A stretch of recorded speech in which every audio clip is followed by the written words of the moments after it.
Hi, welcome to the Knock 'em Dead Comedy Show. My name is Tony. I have great co-hosts, I have great guests, and they're all coming in. But first, I need to tell you, the show's going to start in about 4, 5, 6 minutes from now, okay? A lot of people complain to me that when they tune in the show, they see nothing but all these videos to begin with, and they lose interest and they turn off. I'm a one-man show in this studio. I have to set everything up. I have to share everything on social media, the live link, and tell everybody that we're on. I have to tag people. I have all sorts of stuff to do. So I need those few minutes to get the show started, okay? So you're going to see some videos now. It's going to be like 4, 5, 6 minutes from now. Go to the bathroom. Go get yourself something to drink. Or if you're watching this, later on when it's not live, you just got to scroll. Just move the cursor, move it over to when you see the timer ending. And then the show is starting. The Knock 'em Dead Comedy Show here on Gov's Comedy Club Podcast. We'll be with you in a few minutes. Long story short, they're putting together a cop movie with Vin Diesel, and they're looking for an unknown to play his funny sidekick. So she wants me to come down and audition. Congratulations, but good connection. I keep getting in the ring, only keep getting knocked out. And this was supposed to be my time, George. Whatever happens, happens. The thing is to keep your head in the game. Persevere. Consistent persistence, my friend. It's called show business, not show friends, okay? You guys are unbelievable. Holy sh**.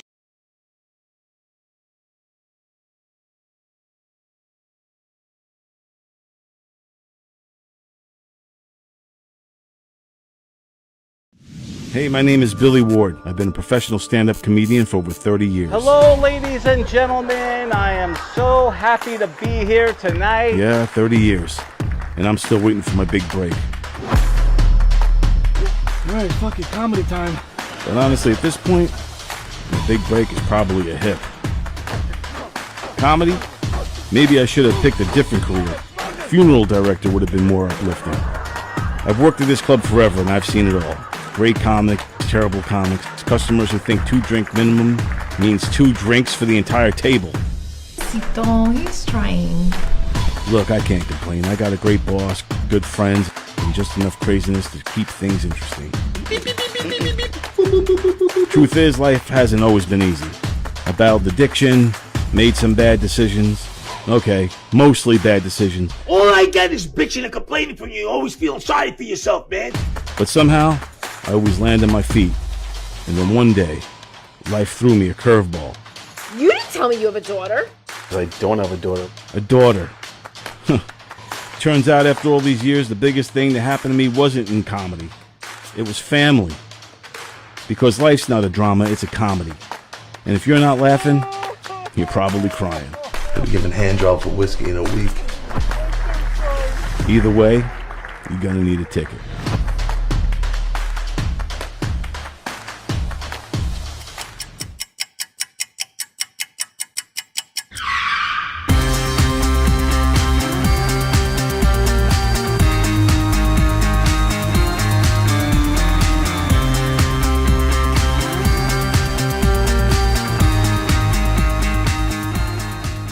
Tony, welcome to Go. Hey, Joe, how are you?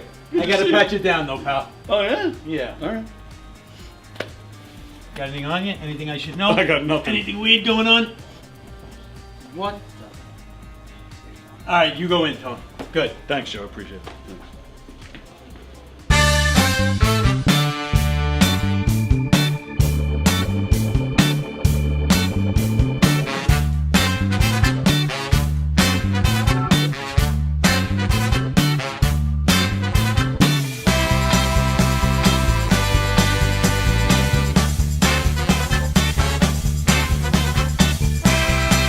Hi, I'm Tom Kelly of The Tom Kelly Show.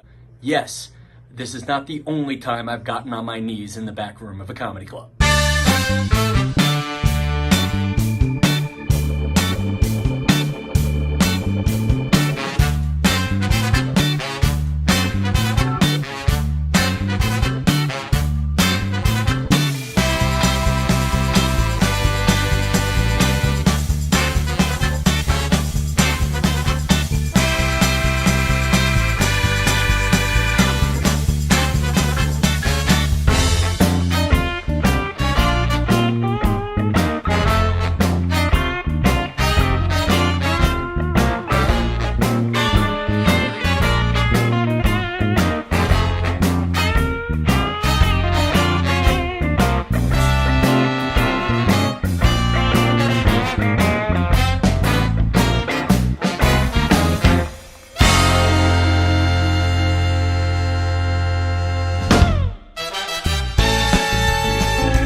The Knock 'em Dead Comedy Radio Show is also brought to you by Two Eagles Auto Body. For more than 25 years, Two Eagles Auto Body has been the leader in auto body repairs and customer satisfaction on Long Island.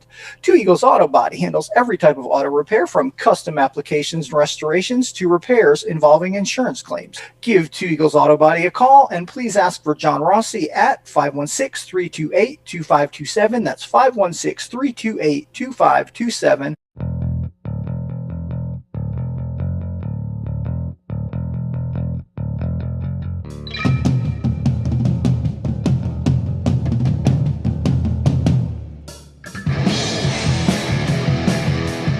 Hey, how do you say there, people? It's Johnny Brennan, creator of the Jerky Boys, also of Fox TV's Family Guy fame. I just want to let you know you're listening to Tony on the Knock 'em Dead radio show. They're gonna keep knocking 'em dead, so keep listening, you wacky sons of bitch. Right there. Over and out there, sweet Charlie. Long time no see, man. Hey, man, I miss you guys, man, at Knock 'em Dead Comedy Radio. I just want to say thanks for making my millennium. Oh my gosh. Well, it's a love fest. Yeah, you heard that story. Yeah. So I guess should I tell it again? Oh, yeah, if you want. I mean, yeah. You know, you guys are into comedy. Does it really help when somebody gives the punchline?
Good morning, everybody. Welcome to the Knock 'em Dead Comedy Show. Happy Thursday to you. Welcome. Bear with me. Welcome. We're hanging out here on the Knock 'em Dead Comedy Show on Gov's Comedy Club Podcast, a Facebook page, a YouTube channel. Hey, wherever you're watching from, we appreciate it. We're just glad that you're here, whether it's Facebook or YouTube. And if you're going to stay on Facebook, that's great. But if you'd like to join us on YouTube, that is where we monitor the comments. So if you'd like to hear your name said, you'd like to hear your comments read, like to join in today's conversation, please join us on YouTube. Okay. It is Thursday. So as usual, Frank is here. Good morning. How are you? Good. How are you? Good. It's nice to be here 10 years in the future. What? I don't know what that means. Check what you wrote for the caption for the video. All right, hang on a second. Hang on, I'm still working on camera angles. Okay. Hang on. Okay. The Knock 'em Dead Comedy Show coming at you live from the legendary Governor's Comedy Club. I forgot to mention that. Yeah, so Frank is here. All right, let me just leave that there. Okay. So what did I do? In the what? In the the title of the video. What, on YouTube? Yeah. All right, hang on. Let me see. Oh. Here. All right, let me fix that. We're 10 years ahead of ourselves. I wonder if we're still doing this in 10 years. Okay. Okay, that's done. Okay, fixed. Okay. All right. So Frank is here, and joining us at 11:30, we have a gentleman by the name of Andrew Bennett. Andrew Bennett did some work with the band Van Halen He's a video audio guy. He directs. He's a filmmaker, basically. He's done a lot of music videos, directed a lot of music videos, worked with various bands. But he did a lot of work with Van Halen, and this is his book. It's called Eruption in the Canyon, and it's about his time with Van Halen. And he also put out this record, and it's called Van Halen Live at 5150. 5150 is the name of Van Halen's studio. This record, he just put it out earlier this year, I believe it is. This record was made in 2006, 2007, before when the band was in between lead singers. So this album is a bunch of songs that you know of Van Halen, but recorded, 2006, 2007, but it's just the band. There's no vocal. It's just Eddie Van Halen on guitar, Alex Van Halen on drums, and their new bass player at the time, Alex's son, Wolfgang. Unchained, Ain't Talking About Love, Running with the Devil, Hot for Teacher, Somebody Get Me a Doctor, Panama, a few other ones. But yeah, if you like to hear them instrumental and hear Eddie playing really well, check this out. And you can get it directly from Andrew Bennett. So there it is. There it is. So so he'll be joining us at 11:30. So we're going to hang out with him and talk to him about his experience with Van Halen. Let's see. John is watching, Ann is watching, and there's Fremder. Nice shirts, guys. King me. Oh, is he saying we look like chess pieces? Checkers, yeah. Oh, okay. And what's your black background there? How'd you do that? I just didn't have a chance to put anything else up. Oh. So just made it black. All right. All right. So before we get into anything here, the phone's ringing already. All right. Hang on. Good morning, sir. Good morning. Hey, Frank, how are you, buddy? Good morning, sir. How are you? He says good morning. He says good morning back. Yeah, he can't. Yeah. You can't hear him. Question. Yes, go ahead. Yeah. Let me ask you a question. Yeah. How long are you doing this show? How long are you in the studio? I've been you mean today, or just how long I've been doing? How many years? No. How long is the show in existence? Since March of 2018. 2018. Correct. Okay, so that's 8 years. Am I correct? Yes. Yeah. Why can't you get it right? What? Why can't I get what right? What did I mess up? You every day you have a faux pas. You do something wrong, and Frank has to correct you, or somebody else has to correct you. Okay, I don't understand. You think by now you would have this down pat?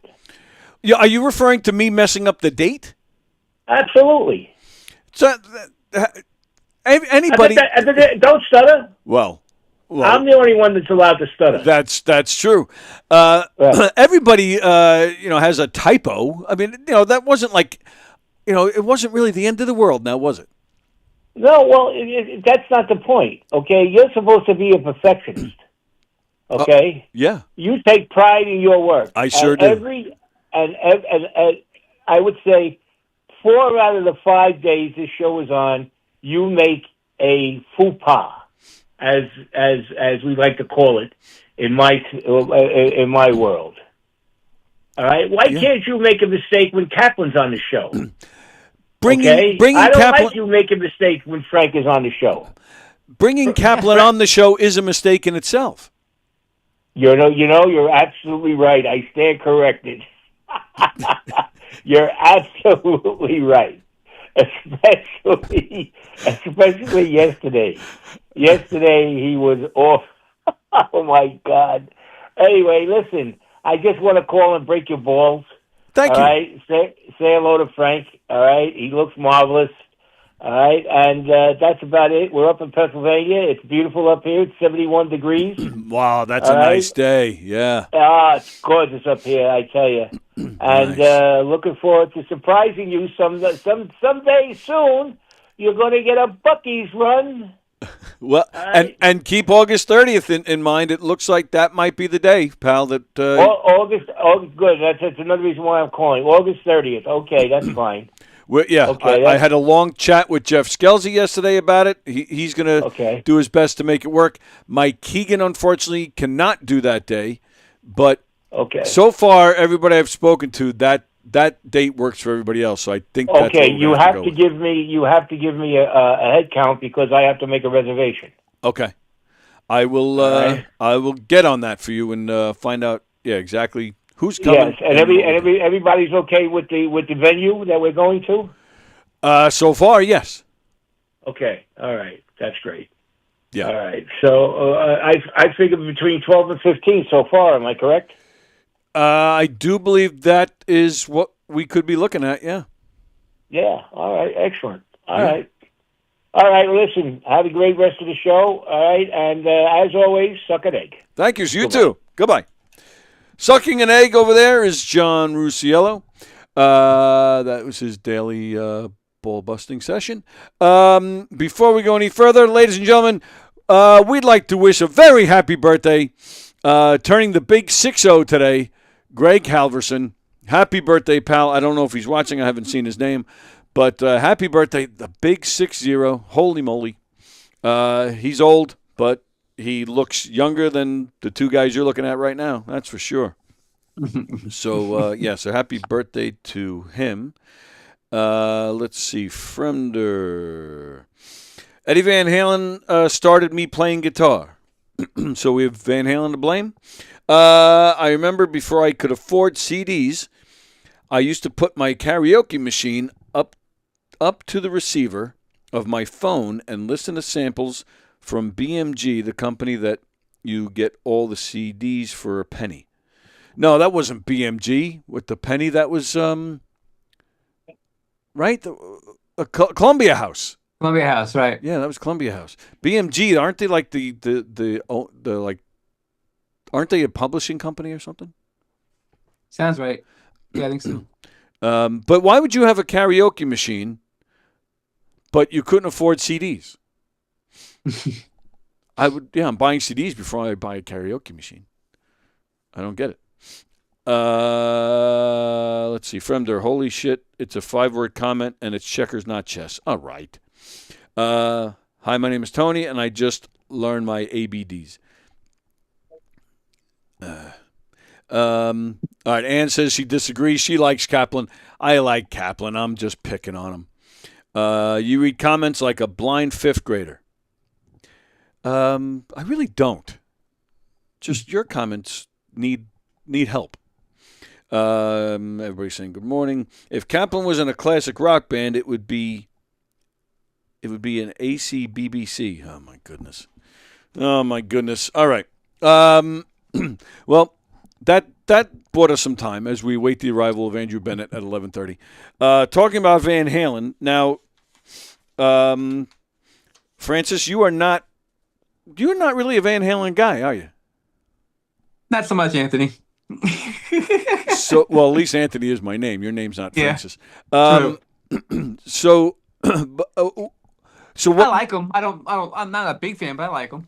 As a musician, you might not be a big fan of the music, but I guess you can appreciate the musicianship of everybody. Absolutely. Yeah. Okay. Yeah, especially Eddie. Right. Yeah. Arguably, top 3 guitar players of all time. I personally would just put Hendrix and maybe Jeff Beck before him. I don't like Jeff Beck's music better. I love Jeff Beck's music, but I like Van Halen more. Mm-hmm. I'm a big Van Halen guy, but especially Eddie, but the whole band or no? Well, I mean, I think Michael just basically stayed basic as far as his playing goes. Okay. I don't remember him doing anything fancy. Alex, I'm a fan, but I'm not. I've heard better drummers. Okay. I do find them interesting. They sound better together. Like when if I hear them separately playing with somebody else, it doesn't always mesh, in my opinion. Okay. But it's funny. It's funny you say that about Michael Anthony because he, he went on to play with Sammy Hagar solo, and he was in the band Chickenfoot, and he's definitely stretched out more since Van Halen. Oh yeah. And he even admits that he held back because he just felt it would have been too much between Eddie's playing and if he was going crazy. So that makes sense. Yeah, but then it's in this book. It's in this book. What is it called? Eruption in the Canyon by Andrew Bennett, who will be our guest today. He quotes Eddie in this book where Eddie swears that Michael Anthony did not play bass on Van Halen records after their first album. So who did? Eddie. Eddie did it himself. Really? It has Michael Anthony has denied it. And when Eddie Van Halen was still alive, he actually said something in some interview about that. And Sammy Hagar made a video where he cursed Eddie Van Halen out and called him a liar because he said that is just not true. But let's see. Good morning. Happy birthday to Greg, says Ann. John Rusciello. Oh, he's just flirting with Ann. Kaplan can be sweet, but once you get to know him, he turns out to be sour, and he has a disposition of a wet horse. Wow. Okay. Wow. Who is who would be your top 5 guitarists? Okay. See, I like. Well, Glenn Campbell is amazing. Was amazing. Yeah, he's not really thought of much as far as like guitar players, but you're right. He was an amazing guitar player. Yeah.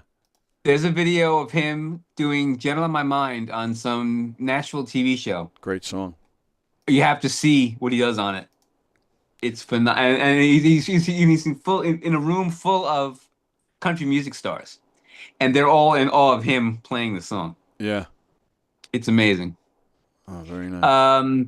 Tommy Emmanuel is a great guitar player. I don't know who that is. Oh, you gotta look him up. Instrumentalist, really good. Oh, okay. Very funny guy too. Yeah.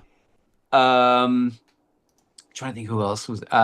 There's a guy named Robin Nolan who I was trying to get on the show. He got to know George Harrison's family about 30 or so years ago. Okay. George loved his playing, and just last year, I think it was, he put out a bunch. He put out an album of instrumental Harrison songs, where he recorded it at Harrison's studio, using Harrison's guitars. Oh. And he found, or Olivia found, an envelope that had a bunch of chords written on it that George never finished. So he finished it. Oh, and it's on this album? Yeah. Oh, I got to find that. It's good. I'll send it to you. Okay. All right. Let me see. There's other guitar players. Chet Atkins. Oh, okay. So, in terms of, fluidity and that kind of, and very melodic. So, yeah, so your list is not your typical, not typical rock stuff, no. Right. Okay. All right, interesting. All right, Yeah. let me... there you go. Yep, with that, our guest has arrived. Give me a second here. Good morning, sir. You guys hear me? I can hear you loud and clear. Give me a All second. right. Give me a second. I just got to fix camera settings here, and then we'll do our thing. All right, let's see. Hang on 2 seconds. So we hear you, but I'm not in front of the camera yet. Oh, okay. Sorry. That would be why we don't see you yet. All right, that makes sense. All right. Let me grab my coffee. Yeah. And you don't have to. If you want to stay off, I think. Oh no, I'm good on camera. Oh, okay. If you were wanted by the law or something. No. Good morning. Good morning, sir. Andrew Bennett has joined us. Good to see you. Let me. You too. Let me just fix this. I have you sideways. Let me see if I can fix this. Oh, do you want me to go? No. I Sorry, can fix it on my. I can fix it on my end, so it's no problem. It's the filmmaking. Every director, when somebody goes to film something and they're holding it like this, it grinds our gears, so to speak. We're like, is it when you go to the movies? Does it look like this? Is this how it looks at the movies? No, it looks like this. Okay. So, all right, I got that. Okay. All right, we are all set. Andrew Bennett has arrived, ladies and gentlemen. Before you joined us, we were pushing the book. We were pushing the record. Oh, can I see that book? Can I see that book again? Of course. That hardcover? It is. Okay, good. Oh, yes. It's the real deal, pal. It's the real deal. Good. I bought both directly from you. And thanks, man. Of course. And that's perfect You got segue. the vinyl, too. You got the vinyl, too. Yes.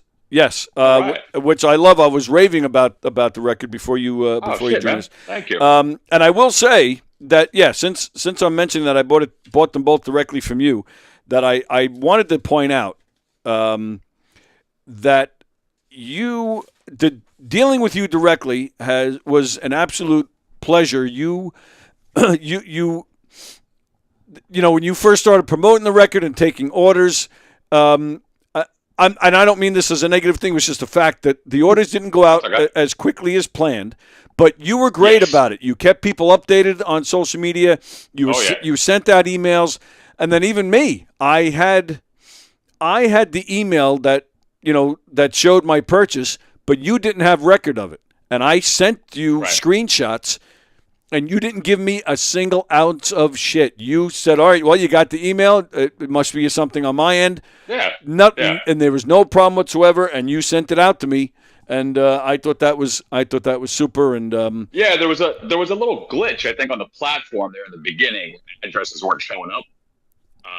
But I got that fixed. And, I don't want people to have to wait until I fix an error, Yeah, sure. So, just sent them right out. Yeah, but again, that says a lot about you, because a lot of people, Thanks, man, I appreciate it. Yeah, a lot of companies wouldn't have done that. And we're going to get into Van Halen stuff in a minute, but even with the Van Halen stuff, you and I spoke last night. We agreed that we're going to start a business selling weed, but we are we going to call it 5150? Is that our strain? That's funny. We're in a comedy club, so we'll take it.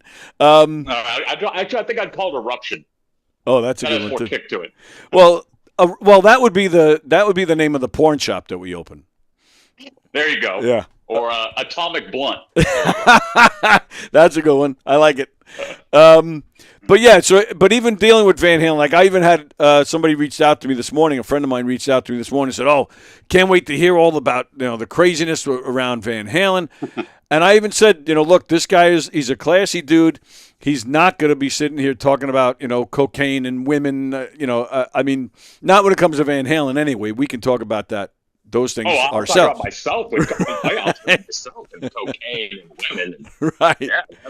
But when it comes to, I just feel like the Van Halen world doesn't need any more rumors and drama. Right. Yeah, they took care of that themselves. Yeah, and everybody else is taking care of it too. Yeah, true. And what am I going to tell you that some rock stars did cocaine? Holy shit! What can I curse on your show? You sure can. Oh fuck yeah! So what? I tell you, some guys in a huge rock band did cocaine? What a fucking shocker! Yeah, right. Like, yeah, if I'm documenting the Pope, that's a different conversation. But the fuck it. And I don't know. Over the years, from talking to friends and other people, before a book, before a record, before all that, people didn't give a shit about Van Halen drama. That's not what anybody was asking me about. They weren't asking me about drinking or drugs. It was always the same question. Dude, what does he do up there all day? Right. I said he plays the guitar. He plays the guitar. I'm like, yeah, of course, but what else? What else? I'm like, yeah, bro, I don't think you understand. You're right. He plays the guitar 18 hours a day. Yeah. I've actually heard that they there's hours upon hours of unused stuff, which is oh my god, man! At the studio, there's just shelves and shelves of tapes from masters to there's a whole wall. There's got to be like 100 Ampeg tape cases on there. Jeez. And I asked him one day. I was like, "Yo, dude, are these all like masters from Van Halen songs?" And he just goes, "Nah, that's shit that never came out." I said, "Why didn't you put it out?" And he said, "Because it wasn't perfect." Wow. There you go. So, like, that's where I can't play a guitar to save my fucking life. Yeah, you and me both. Yeah, and every friend has been like, dude, I could teach you. I'm like, look, man, one guy tried to teach me once. Because I asked him, can you teach me to play guitar? He said, let me see your hands. And I showed him my hands. He goes, nah, you'll never be a guitar player. I said, well, bro, thank God that wasn't my fucking dream. Right. I'm going to go shoot Jesus myself Christ, now. Yeah, I know 1,000 guys who would jump off a bridge if you told them that. But yeah, man. So to all the friends who keep telling me I can teach you to play a guitar, I love you all. Shut the fuck up. The master himself told me I'm hopeless. So Aaron and Tim, just stop, dude. Just let me do what I do. Well, and screw them. They don't know how to direct music videos or work a camera. There you go. That's it. I wouldn't tell anybody it's easy. Right. That should have been your response to Eddie. That should have been your response to Eddie. Go work a camera, fucko. Let's see how talented you are now. Yeah. I'm trying to think how that would have gone over. Yeah, right. Good luck with that. With Ed, like a joke like that would depend on the current mood in that moment. How's his day going? Right. How, depending on, the era, the year, Right. Yeah. Exactly. Are him and Alex getting along today? Yeah. There's some, and there's a lot of interesting stuff like that in the book. When you mention Alex and Eddie fighting, yeah, absolutely. Yeah, well, we called it DEF CON. Matt Bruck, I'm sure everybody in Van Halen world knows Matt Bruck is Ed's. It says it's like, I guess you would say Ed's assistant, but Matt Bruck is like this powerhouse. Like he's this right hand man. Right. Like, yeah. He was more. I was going to say guitar tech, but he's more than that. Bro, this dude does the job of 20 people. Yeah. Like, looking back at my presence there, like him having been there all that time by himself, doing his job, concentrating on Ed, the musician, the personality, all that. All of a sudden, I show up. We moved in my desk. My fucking living room chair is in there. Wow. There's cameras and tapes and all this shit going on. And at the time, I was young and naive. But now, older and wiser, shout out to Matt Bruck. Yeah. Sorry, man. I was not aware of my surroundings. I must have been a real pain in the ass. But no, it all depends on Ed's mood. But yeah, Matt pulled me aside one day and he said, so, looks like you're going to be here a lot. I said, yeah, it seems like it. He goes, well, I need to explain DEF CON to you. I said, what's DEF CON? He said, the brothers will get in a fight. And when that fight happens, if you're here, go out the side door, go up into the woods. Take your phone with you and I'll text you when it's safe to come down. Jeez. He goes, but when Al is here and they're hanging out, he goes, if you're walking around the property, whatever, he goes, always have your phone on you. Because if they get in a fight, I'm going to text you, DEF CON. And so one day, I'm out like down the driveway and I get a text that says DEF CON. So I just go up into the woods. And I'm up in the woods, smoking a cigarette. And all of a sudden, the door to the studio comes flying open. And you just hear Ed going, fuck you, Al. And Al going, fuck you, Ed. They're fucking screaming at each other. Al jumps in his car and turns it on. And Ed runs and stands in front of it. And Al revs the engine. Ed goes, what are you going to do? Run me over? Yep. That's exactly what he did. He guns that fucking Porsche. I need my hands for this one. Ed jumps on top of it, holds onto the windshield with one hand. With his hand, the other hand, he sticks it in Al's mouth, holds onto his mouth, and then throws his body off the car. Wow, I really got into that one. Throws his body off the car. He rolls on the ground. The car stalls. Ed jumps up, grabs the keys, throws him up into the woods, and says, don't ever turn your fucking back on me. And then he just walked down to his house. And I came out of the woods, and I just walked up to Alex. I kind of looked at him in the car, and I said, you need a ride home? He kind of laughed, and he goes, no, they'll take care of it. I guess they is Porsche. Like, yeah, right. At that level, like, they do just bring you keys, I guess. I mean, who would know? Who would think that Eddie Van Halen was like Rambo, for crying out loud? Well, I mean, here's the beautiful thing, though, man. Here's the beautiful thing. Like, DEF CON can happen. And then the next day, Al will come up, like, say, 1 o'clock in the afternoon. There's not even a mention of it. Right. It's all love. Like, that's it.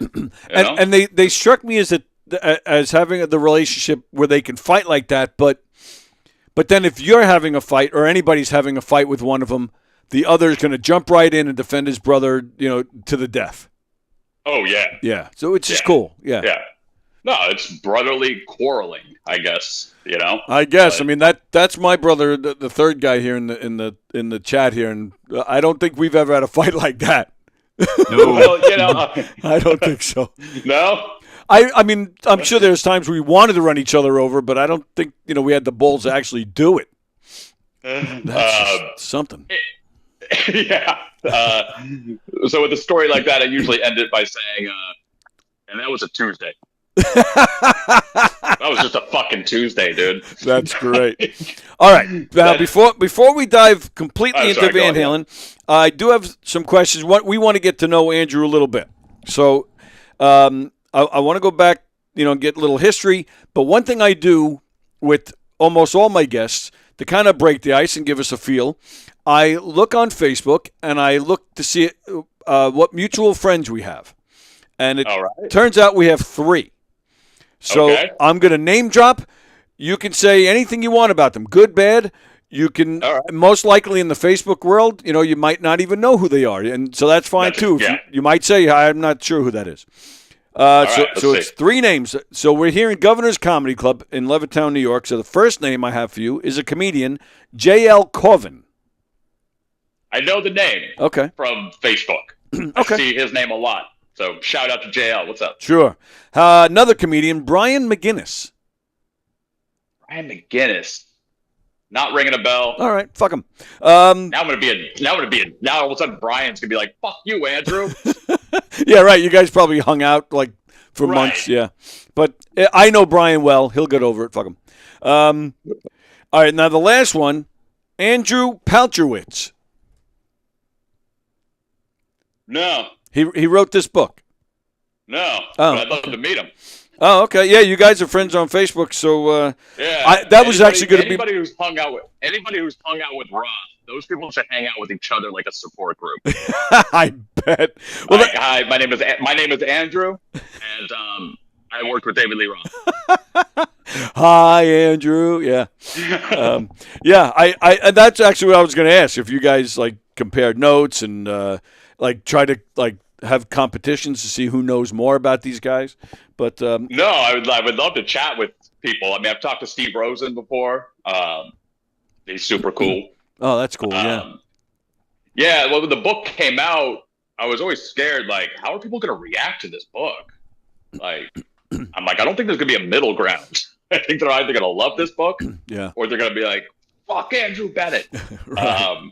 It was cool, man. I only got 1 death threat. That was it. Oh, only 1. That's all. No, only 1. Okay. And all it said was, if I'm ever in New York, I'm going to find Andrew Bennett and I'm going to kill him. I'm like, cool, man. It's a big fucking city. Yeah, right. Good luck with that. Yeah. Good luck. Let me just quickly say, I think I messed up the guy's name. Darren Paltrowitz. I think I said Andrew Paltrowitz. Darren Paltrowitz. I know the name from Facebook. Okay. What's his book called?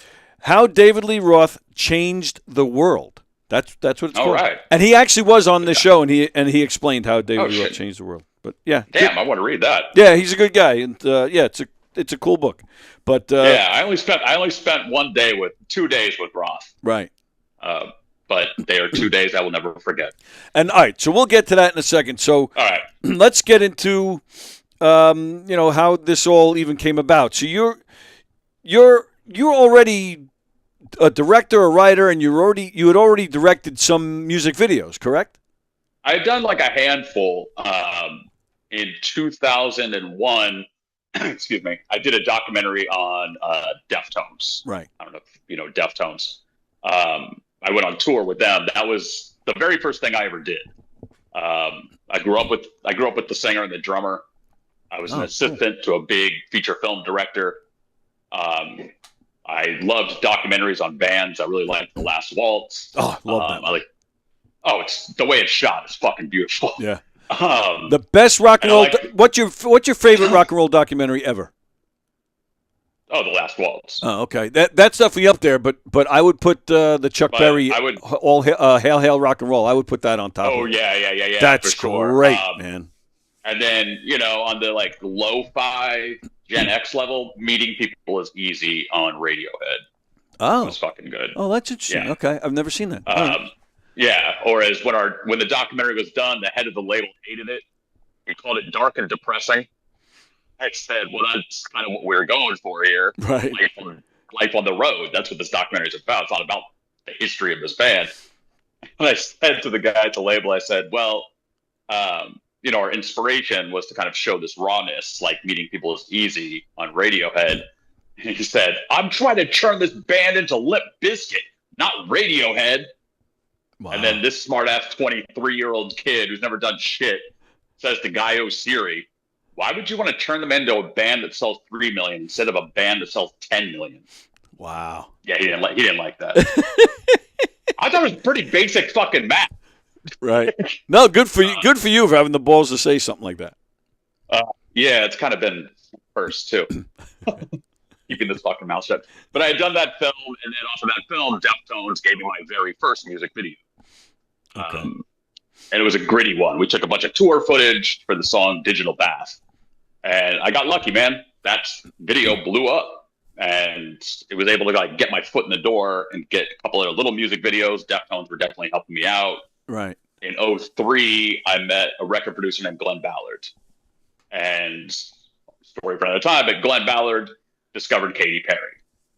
And he wanted me to meet Katy because he saw the documentary on Deftones. He wanted to document Katy. Okay. I met Katy. We had lunch. We got along. And then we traveled the world for like 9 months. Went to like Tokyo, Paris, Hong Kong, like all over the place. And it was cool because it was giving me this chance to shoot these little makeshift music videos. Right. It was just me and a camera and a tripod, fucking imagination, a bounce for some light. And luckily, Katy Perry, who had a personality from day one. Yeah. But Glenn, so we did that all of 2003. Then in 2004, Glenn is working with Van Halen. And at that point, like I had a couple other big music videos for an Italian artist named Elisa. But Glenn was with Eddie one night. And Eddie was, how do we put this? Frustrated with Sammy Hagar. Everybody sit down. I know you're shocked. Well, yeah, we'll point out in 2004, this was when they were reuniting with Sammy Hagar. Yeah. And that's when I met Ed. So, it was the Deftones film, some of their music videos. It built like a small little reel at the time. Right. Enough to show like, hey, this kid is, he's learning. He kind of knows what he's doing. So, so Glenn, so it was Glenn was it his idea to bring you in and document this, or was it Eddie looking for? It was a combination. Eddie was frustrated one night. It was like 2 o'clock, 3 o'clock in the morning, and all he said to Glenn was, "I wish there was somebody here to document my side of this shit." Wow. And Glenn said, "This is my Glenn Ballard impression." Well, hey man, I know this kid. By the way, I say this with humility, but I fucking nail a Glenn Ballard impression. Oh, is that right? Yeah. Oh, yeah. He goes, well, hey, man, I know this kid. And he showed him the trailer for what Guy O'Siri called a dark and depressing movie. Right. Eddie's response, I fucking love it. Call him. And Glenn said, oh, no problem, man. I'll call him tomorrow. And Eddie said, did I say tomorrow? Call him now. And Glenn said, Ed, it's 3 o'clock in the morning. Right. Ed goes, give me your fucking phone. I'll call him. So my phone rings. It says Glenn Ballard on the phone, which, at the risk of sounding crass, usually means I'm about to get paid. Glenn was paying me very well for a 23-year-old kid with virtually no fucking experience. Right. And so my phone rings. I answer it, and all I hear is, are you Andrew Bennett? I said, yeah. He goes, it's Ed. I said, Ed who? The horse. Ed who? And he says, Eddie Van Halen. And I shit you not, dude. I said, what's up, Eddie Van Halen? I wouldn't have been able to get those words out. he says, "What are you doing right now?" You can't tell Eddie Van Halen you're asleep. I don't know. It just sounded like, what am I supposed to tell him? Like, oh, I was just in bed dreaming. No, I just said nothing. But it just sounds creepy, like you're about to have phone sex or something. Right. I said nothing. He goes, "Good, come up here. I want to talk to you." And you just hear the phone kind of land on the soundboard, like he threw it at Glenn. Glenn picks it up and gives me these very detailed instructions on how to get there, which turn to take in the mountain, et cetera, et cetera. Wow. And I go up there. Glenn Ballard comes walking out of the studio, and he walks up to me, and he hugs me, and he goes, "Good luck, man. Good luck." And then that motherfucker, I swear to God, this is how I remember. I remember him like disappearing into the mist. I don't remember like a car or starting. It's just like he just went. All of a sudden, it's just dark. We're standing in front of 5150 at 3 o'clock in the morning. I'm like, what the fuck is going on? And then the door comes flying open. Ed comes walking fast towards me. Got the samurai ponytail thing in 04. Yeah. No shirt. Yep. Got the shredded up jeans. His belt is a giant piece of rope. And these combat boots that are like taped together with gaff tape. Right. Yes, I've seen that. And he just walks up to me, about 2 inches from my face, and he goes, "So you're Andrew Bennett?" I said, "So you're Eddie Van Halen?" He says, he says, "Last time I checked." He said, "Andrew, do you drink?" And I'm 11 years sober, but at the time I drank. And I go, "Yeah, man." He goes, "Let's go drink." So he grabs a bottle of wine and pops the cork. And I said, "Hey, man, where do I grab a glass?" He goes, "A glass?" He takes a pull off the bottle, hands it to me, and goes, "It comes in a glass." Which is what I named my LLC, by the way. That's a great line, man. It's called "It Comes in a Glass." I thought it was genius. But we sat there, and he sat me down. And he goes, "All right, let's get this out of the way. What do you know about me? What do you know about my band?" I said, "Do you want me to be honest?" He said, "No, I called you at 3 a.m. to come to my fucking house and lie to me. Yeah, be honest." And I said, "I know the song Jump because it came out when I was 6, and it's called Jump." He kind of smiles, takes a drag of a cigarette, goes, "All right, keep going. What else?" I said, "I know that Right Here, Right Now song because it was a Pepsi commercial in the 90s. And he laughs, kind of like you just did. He goes, okay. And he goes, "All right, keep going." And I just went, "No disrespect, man. That's all I know about you." And he just goes, "Holy shit.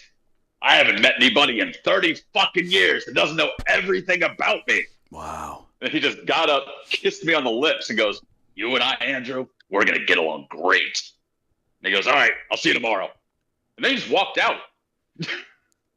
What? That was like 4 a.m. Now it's 4 a.m. I'm sitting inside 5150. Like, do you just leave strangers sitting here? Like, that's the fucking Frankenstein is right there, dude. Wow. I didn't know that at the time. Right. But, no, you'd have to be batshit crazy to steal. But, so yeah, in 04, like, they were doing It's About Time Right. with Sammy. Right. So Glenn paid me to kind of just like shoot the recording of the session, and then we made this gritty music video out of the footage. Right. And that was it, man. It's like a week, 2 weeks, in 04. I'm glad that I got to go back. I'm glad I got to see Ed in better shape. I'm glad that 04 is in my memory of Ed. Right. Yeah, that's what I was going to ask. I mean, you were there for both reunions. The reunion with Hagar in 04, and then the reunion again with Roth in 06. And yeah, I was going to ask you about that too, as somebody that's sober and who works with a lot of people, getting sober. Yeah, it must have been a nice, I'm assuming in 04, this guy becomes your friend. So you go back and you see your friend who at this point was, you went back just as he was getting sober and pretty much stayed there. He wasn't quite sober yet. Yeah, but he was in a lot better shape the second when you went back. Yes. Oh God, yes. Yeah. In 04, I wouldn't say he became a friend in 04. Okay. I think what he found in 04 was somebody who, one, doesn't know really who you are. I don't know how to play the guitar. Yeah, right. I think it had been a long time since he'd been able to sit down with somebody just on a human level. Right. Sure. So he could talk to me. He was talking to me about his feelings and his emotions. Like, hey, man, he wasn't sitting up there talking shit. Like, he was up there, like, struggling, man. I mean, I'm not going to get into details, but, like, he was a man in pain. Yeah, I mean, it's well documented. The man was a mess at the time, so you can can find that stuff somewhere else. I think he found somebody. He found somebody who won. Like, I'm not going to judge you. Yeah. And he just got to talk to me on a human level. So he would talk to me about like what he was going through, how he felt about the band thing at the time. But it was never talking shit, man. He was just expressing his feelings. It's amazing. I didn't experience like some shit talking angry Ed. I experienced like, fuck, man, this guy like really just wants to hang out with people and play music. Yeah, which is just amazing on so many levels. But from a fan point of view, I mean, you had access, because pretty much after their third lead singer, after that fell apart, those guys were so guarded, and we were all the fans were clamoring for anything. I mean, the last 10, 15 years of their career, they only put out, basically one album and a handful of reunion songs with Hagar. So, there wasn't a lot. So you get in there and, like you said, you not only got to see the mecca of Van Halen where they recorded everything and they had everything, but you saw the instrumentation. You were in the holy grail of Van Halen, but then you also I used to crouch under the soundboard. Because there's only one camera. It's just me. Yeah. Like, there was never going to be a second or third camera there. I never even asked. Yeah. The question itself is fucking something. Well, they didn't even have a plan for what they were even documenting either. Like they didn't say this is going to be a great documentary or anything. No, right? I asked Ed. I think after about a month, I asked Ed, obviously with respect, but to paraphrase, the fuck am I doing here, dude? Yeah. And I said, I asked him, like, what are we doing? Are we doing, like, a short film? Are we documenting? Like, what are we doing this for? And he said simply, you're filming all of this, so someday people will know how hard I worked. There you go. Okay. All right. So, like, from the book to, I sold 25 film collections. Those aren't available anymore. 25 trusted people have film footage. Yes. But even that footage was very selective. And so I like to think that, like, from the book, while the book has entertaining stories, from Fred Durst to people breaking in, there's an underlying tone in there of, like, how hard he works. So I respect what he wanted. Well, all right, so two things with what you just said. First off, with him saying, so people know how hard I worked, to me, I would take that as a blessing from him to put that stuff out. But but also as far as the book is concerned, I just want to point it out, so I don't forget to point it out.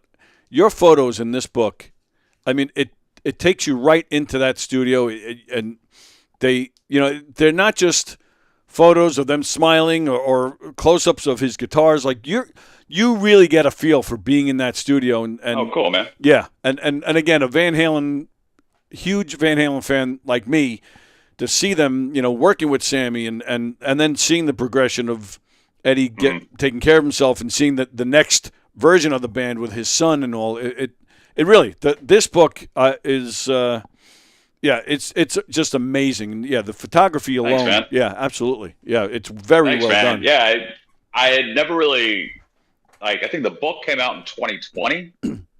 Oh, it's been that long already? Wow. I think so. So it'd been between when I left there and the book, that's 13 years. Right. And yeah. over the years, like, people would find out, like, oh, you're the Van Halen guy. I'm like, I have a name, but fuck it. I'll take that title too. Fuck it. Yeah. And so book offers came, right? And, we'll give you this advance, but, the fucking game they talk. But all they wanted was dirt. Right. Drinking, right. drugs, Val, Janie, et cetera, et cetera. Yeah. And I would tell everybody that the idea that I had for a book, which is the only idea that I'll put out, is a hardcover coffee table book with glossy pages. I'll pick the 30 best short stories from my time there. Yeah. And then 100 some odd photos. And I would tell these publishers, these fans don't give a fuck about hearing about drugs or Valerie, or does anybody want to hear about Janie? Oh my goodness. Come on. So, nice woman. But, not book material. Oh, look, Ed got a girlfriend. What a shocker. But people just want to know what he did. What's it like up there? What goes on up there? Yes. And like, what goes on up here is like musicianship and hard work, batshit craziness, like all kinds of stuff. And like you said with the photos, like people hadn't seen like these, sharp details of the knobs on the soundboard, right? Or these little things. And every publisher said, when you're ready to talk shit, come back. I was like, that's never going to happen. That's sad to me, man. Well, I think people are under the impression that because it, from the book, and wasn't the best last night up in 5150, but it's like, just because there was a little drama on one night doesn't mean I'm going to talk shit about a man that I love and respect. Sure. And honestly, like, even if I didn't feel that way about him from me, I would respect what he means to people. Like, I'm not trying to ruin. I don't have anything to ruin him for, but you know what I mean. Yeah, well, and that's publishers wouldn't touch it. That's a sad thing, because so many people would have. So many people would have taken what you had and just totally cashed in on it. The TMZs, the People magazines, all that stuff. Those motherfuckers. Yes. Yeah, no, TMZ came to the table. Do you want to hear that one? If you're willing to tell it, I personally think it's a great story, but. Oh, fuck it. Yeah, I'll share it. I don't give a shit. I Fuck love TMZ. the story, yeah. So TMZ caught wind that I have all this footage and this experience. So they called me up and they said, we'd be interested in buying footage from you. And I said, well, I don't think you are interested in buying what I would be willing to sell you. This is before Film Collection, before the book. I mean, this is like 2017, I think. Okay. I said, the only thing I'd really sell you is like him playing Eruption. When he looks good. 07, when he's looking good, he's shredding Eruption, he's smiling, he's having fun. Like that I would sell you guys. Which we would love to see, but TMZ probably has no interest in something like that. Well, if you bought a Film Collection, you get to watch it. So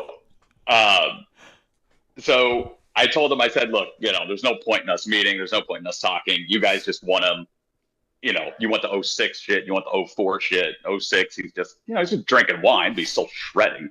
And 04, just not good. I said, that's just, I just not who I am. I wouldn't do that to him. He was still alive at the time. I wouldn't do that to him. I wouldn't do that to his kid, his brother. I wouldn't do that to his family. Like, what's the fucking point? Right. For what? Money? Money is temporary. That action is fucking permanent. Like, money is never there, but somehow it's always there, and you never have enough, no matter how much you're making. So TM, so I'm talking to them, and I said, I think what you guys want is like 04 when he's kind of a wreck, respectfully. Right. I refer to myself the same way in 2014. I was a fucking wreck.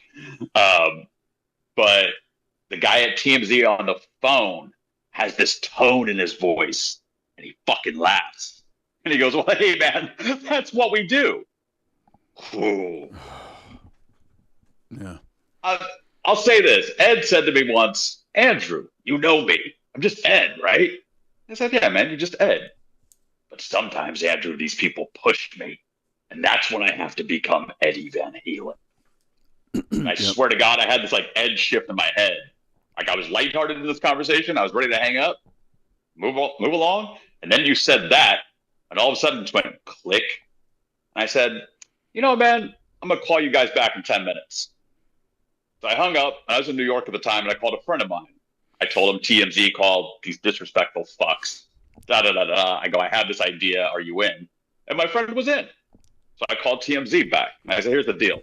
I will fly to LA tomorrow. I am going to bring a laptop with me, and I will show you what I'm willing to sell you. The deal is we will be in a conference room. no phones, no cameras. You can have 3 people. That's it. And they agreed. Fly out there on their dime, I'm assuming, right? No, my dime. Oh, wow. Oh, I was doing this for my own entertainment at this point. Are you fucking kidding me? So my buddy and I fly to LA. We fucking get an Uber at the airport, go to TMZ, sit down in this conference room, and I said, now, before I show you what I'm willing to sell you, I just want to be clear. You guys don't want him playing Eruption or like them as a trio playing Hot for Teacher. You just want him when he's fucked up. Like, you don't want this other stuff. Are you sure? The guy goes, what did I tell you on the phone, man? That's what we do. And I was like, oh, you dumb motherfucker.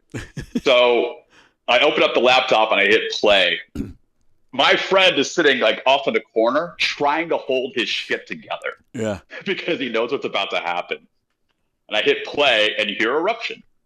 And then a title card fades in and all it says is, everyone in this room can go fuck themselves. And I just sat there and I let it play for about 3 or 4 seconds. My friend's in the corner like this.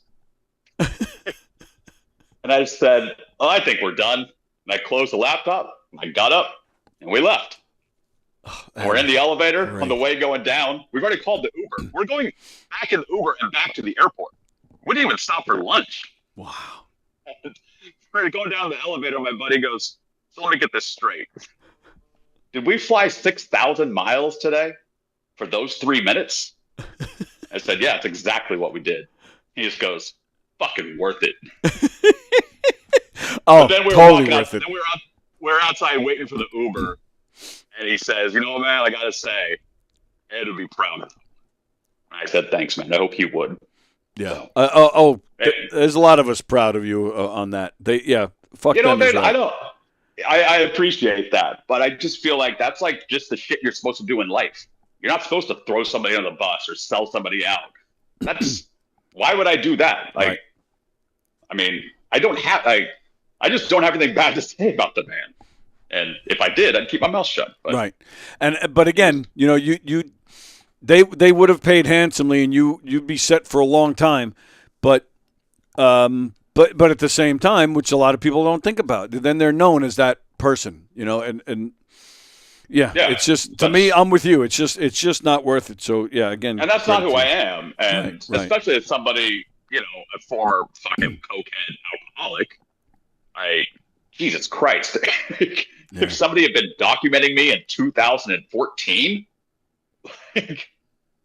I would hope they love me. Yeah, right, exactly. Right. Because there's some gnarly footage in there. I bet.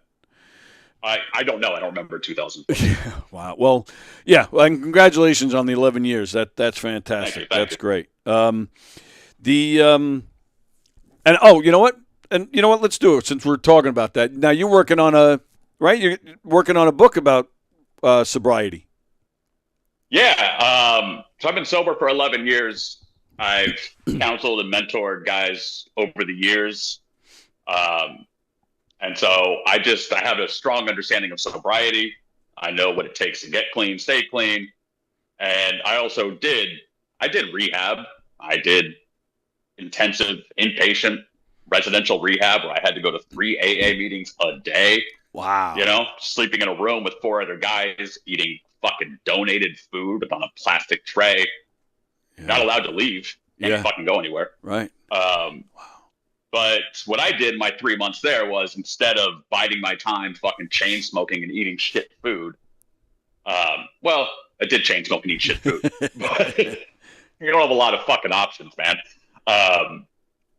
I just decided, like, I'm not going to phone this in. I'm not just going to sit here and bide my time. I'm going to see how this all fucking works.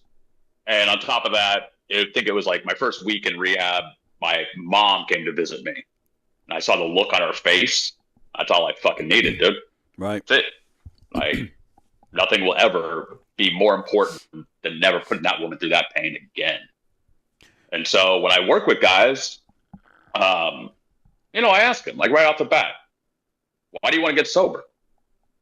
And they look confused. I go, well, according to you, it's all been working out great until now. Yeah, right. What made you want to get sober? Always the same 3 answers. I want my car back. I want my job back. I want my girl back. All thinking about yourself. And so I say, all right, man, well, let me explain this to you.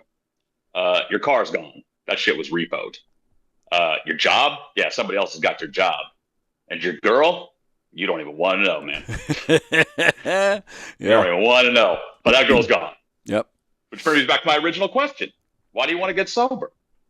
And when I asked myself that question early on in rehab, the answer was, I'm not going to cause pain to the people I love anymore. It's that simple. I mean, I would disappear for a month at a time. Yeah. Nobody would know where I was. I showed up at my brother's house one time, drunk as fuck. And he said, you showed up, you couldn't explain where you've been. I dug through your suitcase and your clothes. He said, you went to fucking Ireland. I was like, why the fuck would I go to Ireland? To this day, I don't remember. You have no recollection of going to Ireland? I went to Paris, too, apparently. I don't know how I got on a plane. I don't know how I got through customs. I don't know where I stayed. Nothing. My only recollection was in 2017, I think. Yeah. So at that point, I've been sober 2 years. I had a gig. I booked a gig, and I had to go to Dublin. And I got to Dublin. I took my same buddy who went to DMZ with me. Right. God, that fucker just gets free plane rides everywhere. Lucky bastard. Yeah. He's well deserved. He's a good guy. Yeah. So we're walking around Dublin. He goes, bro, do you recognize anything? I said, dude, I don't recognize a single fucking thing in this town. Except the posters with your face on it. It says, if anybody sees this guy, do not let him in your establishment. Wanted. Yeah. So we're walking, and all of a sudden I stop, and I look across the street, and there's a bar. But you can't see inside of it. And I said to my friend, I go, I know that bar. And he goes, dude, there's a lot of bars. It's Dublin. Right. I said, no, man, that bar. I said, do me a favor, go inside that bar. To the left, there are 3 round tables. To the right is the bar. In the back, there's a jukebox, and on either side of the jukebox are the bathrooms. And he just laughed. He went, all right. And he went inside, and he came back out like he'd seen a ghost. And he just goes, what the fuck, dude? Yeah. I said, is that what it looks like? He goes, that's exactly what it looks like. And I was like, fuck it. Let's go in and get a drink. Sure. So we went in. He ordered a Guinness. Got myself a Coke. So, yes, people, you can get sober and still enjoy life and go to a bar. So my book, I'm really translating like the 12 steps that I think are good ideas. I think it's a nice something to have in your pocket. I think those steps need to be updated. Right. It's Yeah. 2020. It's 2026. Like, I say this in a funny way, but it's also true.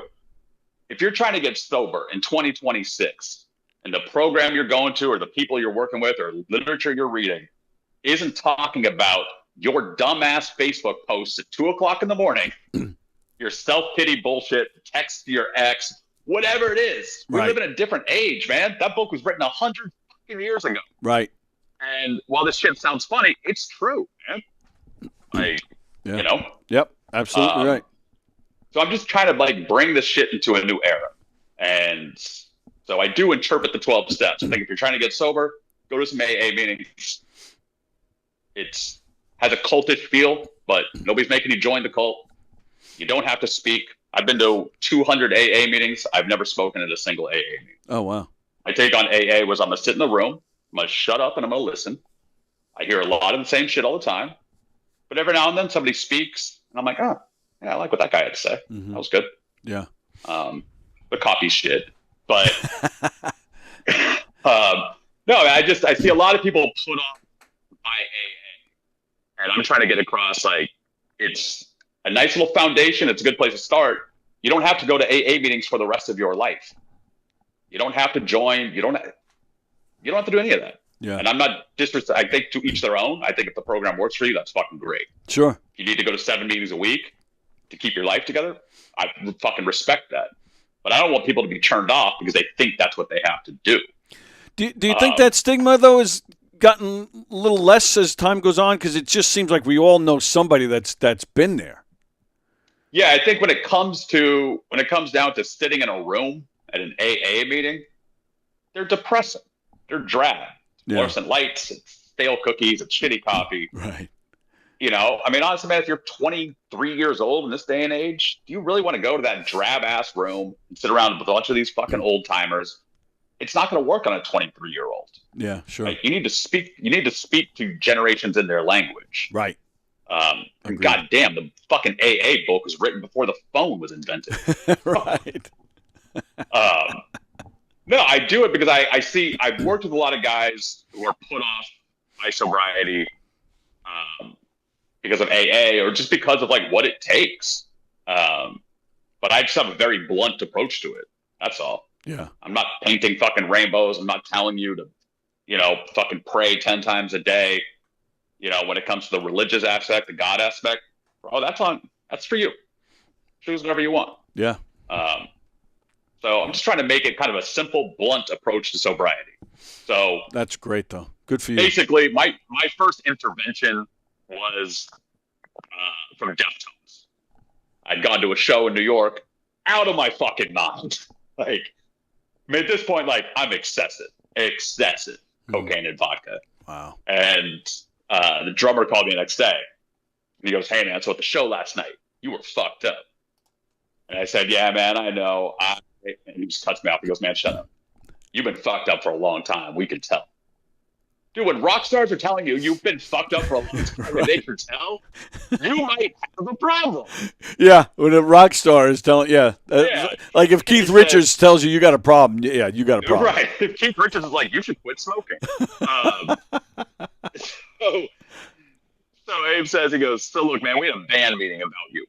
He says, "Do you know how much I hate band meetings?" And I said, "Yeah, I know." He goes, "Well, we had one about you. Look, man, we love you. We've known you for a long time. We want to see you get better. Yeah. We put our heads together, and here's some advice we came up with for you." And I was expecting something deep. I said, "What's that?" He goes, "Get your shit together."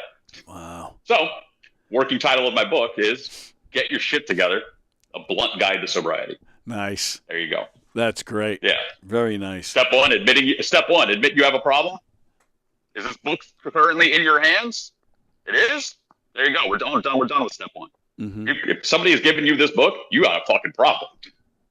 Right. So very nice. I dig into a little more than that, but that's the idea. Right. Keeping it simple, bringing a more New York City approach to this shit, not Malibu. Right. Yes. A New York City approach always works. Yes, it does. All right. We're hanging out with Andrew Bennett.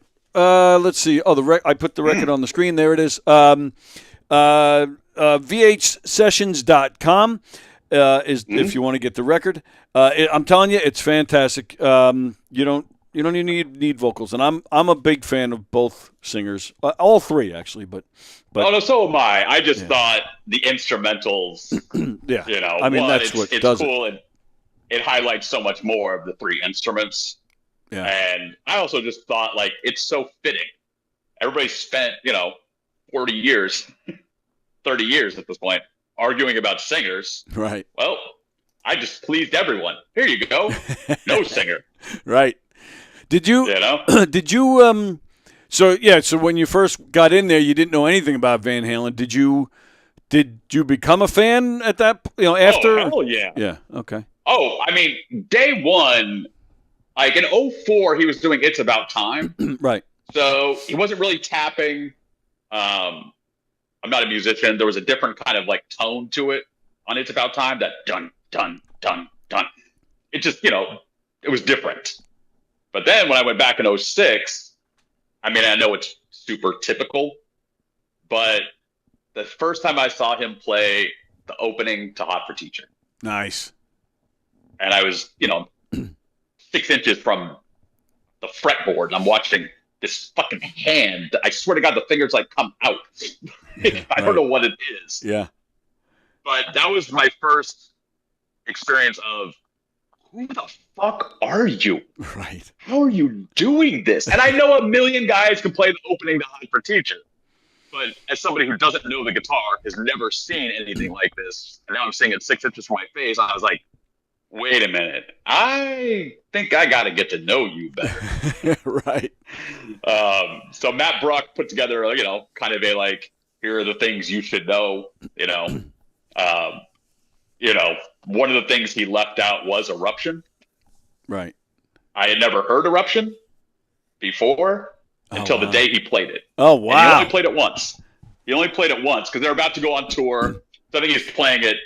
One, can he still do this? Right. And in the footage, he actually fucks up a couple of times. Wow. And I always joke, I think this is the only footage in existence of Eddie Van Halen fucking up Eruption. Yeah, right. But he played Eruption, and that night, some friends were at my house, and I had the footage, and my friends were diehard Van Halen fans, so they wanted to see, and they were actually getting to see a lot of stuff as I was filming it. Right. Before we moved the whole setup into 5150, and one day I was like, "Dude, you guys have got to see what he did yesterday." And of course, they're excited. Like, what is it? I'm like, so this is, I'm sure, everybody's first experience with Eruption. Jeez. I said, I don't know what he did, man. I don't understand it. I'm like, it was fucking crazy, dude. It makes no fucking sense. Right. I'm like, I've never seen anything fucking like it. And they're like, dude, show us. And I hit play, and about 10 seconds happens, and my friend hits pause, and he goes, do you know what he's playing? I said, I have no idea, dude. This shit came out of fucking nowhere. And he goes, that's called Eruption. It's the most famous guitar solo in the history of rock and roll. You undeserving motherfucker. Yeah, well, now you know what they experienced back in 76 or 77. Oh my god, dude. It was it was fucking crazy. Yep. Side note, those two friends were invited to the Friends and Family show. Nobody was allowed at 5150. Every friend asked me, can I come up? I'm like, no, dude, it doesn't work like that. Right. Ed's take is if you're not here to work, you don't need to be here. This isn't a place to hang out. Right. And two friends are like, dude, well, I could just say I'm bringing you a hard drive. I could, I'm like, the man is Mensa level smart, motherfuckers. Like, this dude is on a different level of smart. He'll read right through that shit. Plus, he's been famous for like 1,000 years. He understands these little gimmicks that people do. Right. He's seen it all, I'm sure, at that point. Right. Yes. But this is the Ed I want people to know about. Is the Friends and Family show's coming up, and I get like a guest list. I can bring some people, and I wasn't really sure like how many and this and that. And Matt Bruck wasn't there to ask me, and so I said to Ed, I was like, "Hey man, so with the Friends and Family show, it's just me plus one. Like, I'm not trying to bring a lot of people or anything. I'm just curious." And he just smiles and goes, "Andrew, let me ask you a question.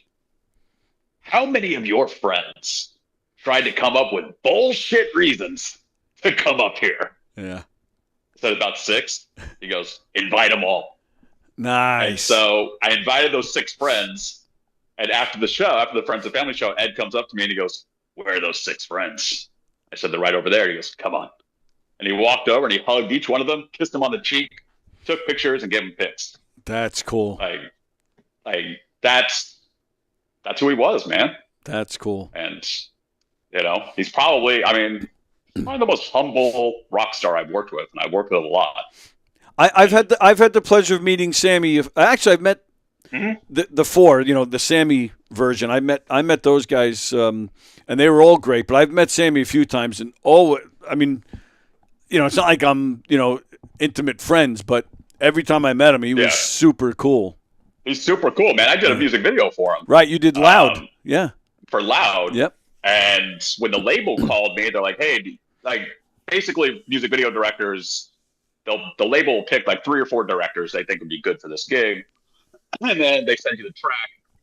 Each director writes a 1 or 2 page treatment. Here's my idea." Okay. And the label called me and they said, "Do you want to write a treatment on the Sammy Hagar video?" And I said, "Well, you asking me that just because of my relationship with Van Halen?" He goes, "Yeah, don't be fucking stupid. Of course that's why we're asking you." Props to the New York City record label. And so I wrote this treatment, and I guess Sam was reading all the treatments, and he saw mine, and he said, Hey, Andrew Bennett, is that kid that was up at 5150? And the guy goes, "Yeah, that's him." He goes, "Shit." He goes, "Hire him. He probably needs the money." So I get the gig. I show up to this house out in LA that we rented to shoot at. And I walk up and Sam sees me and he goes, "Holy shit, man, you're still alive?" I said, "Just barely, man." Right. He's laughing. He gives me a hug. And Michael Anthony comes walking in. He goes, "Hey, Mike. He goes, "This is Andrew, man. This is a kid that was up at 5150. Mike didn't hear what Sam said, and Mike just goes, "Oh man, you're still alive?" Like, what do you guys know that I don't? Right. But to their credit, man, they asked how Ed was doing. I said he was doing great. Last time I saw him, super healthy, happy. And they're like, "Man, that's great to hear."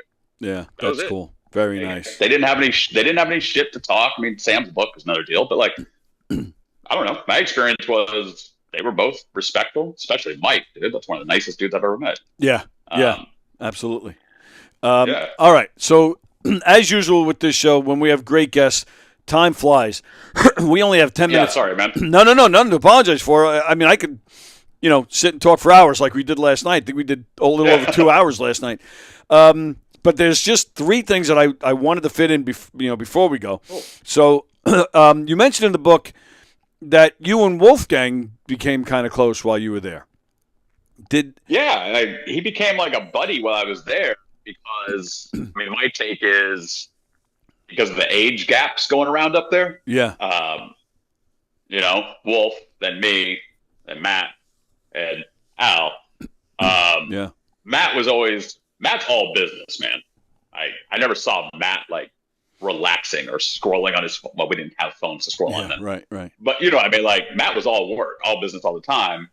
Ed's in there forever rehearsing. Right. And so Wolf, being a teenager, before rehearsals and after rehearsals, when he's waiting for his mom to come pick him up, because you're a bass player in the most famous band that's ever existed. Right. So your mom is picking you up from work.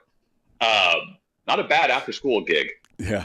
But no, him and I would like fucking hang out and race the golf carts around the property and play Guitar Hero, of course. Did you hear? I don't know, because he's a musician in his own right. His band is fantastic.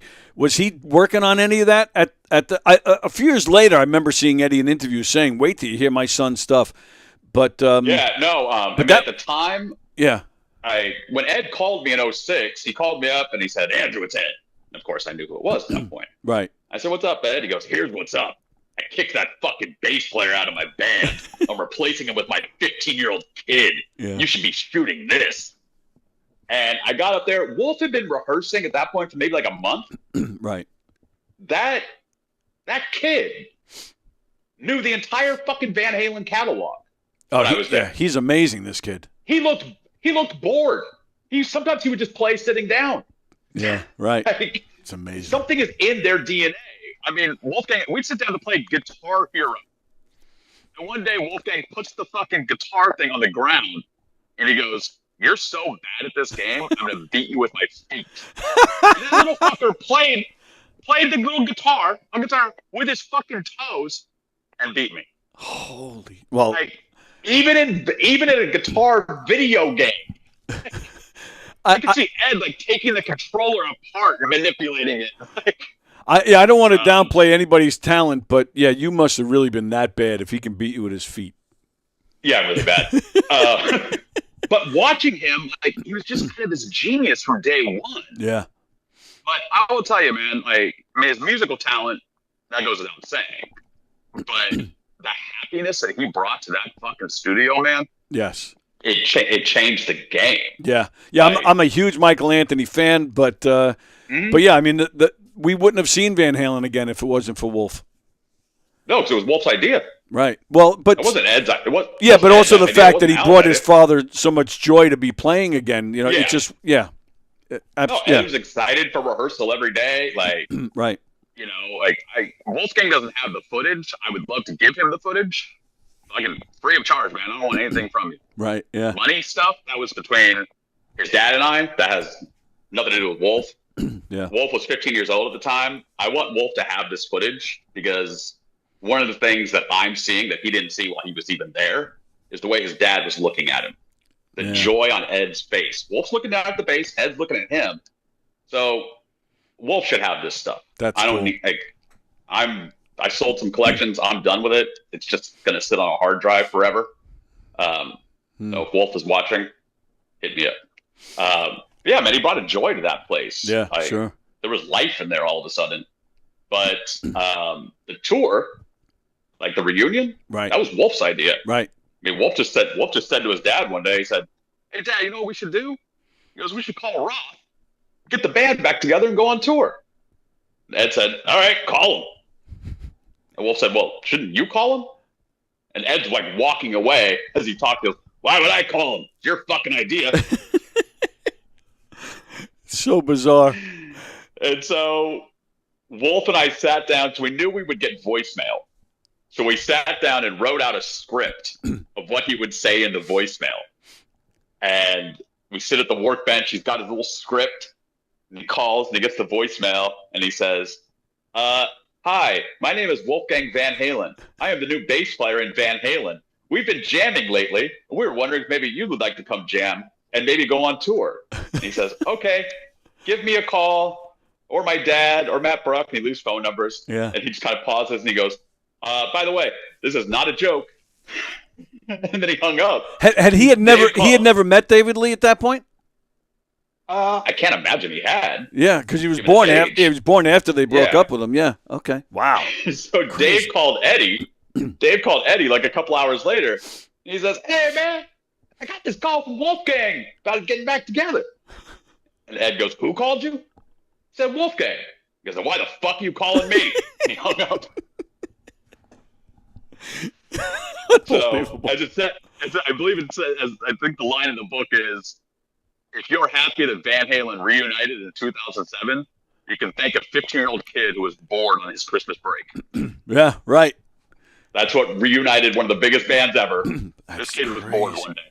And yeah, to make that call, I don't care that you're Eddie's son or not, but to make that call, you know, that's like reuniting Plant and Page, for crying out loud. I mean, that's a big deal right there. Yeah, we filmed that phone call too. Like everything that's in the book, I'm just gonna throw this out there. Yeah. Everything that's in the book, I filmed it. The only things I didn't film were the guys breaking into the house, and Fred Durst. Right. That was the last thing I wanted to cover before we go. I did want to ask real quick if you're still in touch with anybody, because today's the big day. Alex Van Halen and David Lee Roth are sharing a stage later on today. Yeah. For a TED Talk, and nobody knows. Yeah, I'm excited to see that. Yeah. Any insider info on that? I think it'll be beautiful, man. Oh, it's going to be great. Yeah, I'm looking forward to it. But... Al knows how to prepare for an experience with a Roth. Yeah, right. I'm just curious. I'm curious if there's going to be any big announcements, like new music or anything. You know. I mean, I think it would be great. I hope so. Yeah, I really hope so. Maybe Dave wants to come forward and be like, "Hey, man, I want to put vocals on the 5150 sessions." I heard this great album. Where do I? Who knows? How do I get in touch with that guy? Yeah, that's awesome. So I'll share this with you with the album, just so people know. Like, so every day I was given the audio from that day's rehearsal. Uncompressed files straight from the 5150 board. I'm not recording any of this shit like on some fucking portable DAT thing. Right. And so it all comes straight from the board. And I didn't just, because I'm not the Van Halen expert, man. So my take was to pick the 10 best tracks and the best versions of those tracks. Who am I to judge? Right.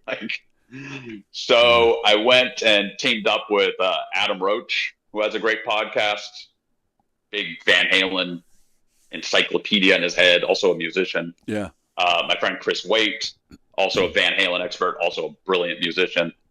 And so I just sent them everything, all the days and all the files. Wow. They spent a couple of weeks going through each one and each one and each one. Like, these are the 10 best of the best. And then I had those tracks sent to a record producer named Howard Merlin Wolkin. That guy's worked with, the list goes on and on.